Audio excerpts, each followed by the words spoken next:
Hey everyone, welcome back to our channel. Quick guide on today's video. I'm going to show you how to remove photos from Google Maps. It's very quick and easy.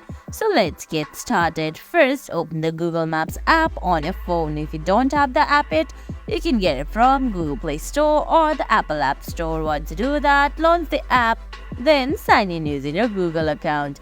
Now on the screen, you can see options like search bar, your user icon, explore, go, saved, contribute and updates. Go ahead and tap on that user icon on the top right corner. Then you can see your options like turn on incognito mode, your profile, your timeline, location sharing, offline maps, your data and maps, settings, etc.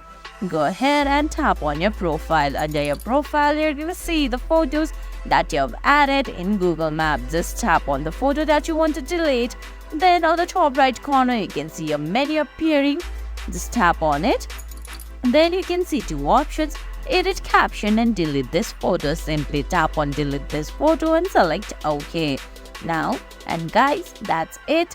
That's how you delete a photo from Google Maps. I hope you found this video helpful. If you did, please give it a thumbs up, leave a comment, subscribe to our channel and hit that bell icon. See you in the next video. Thanks for watching.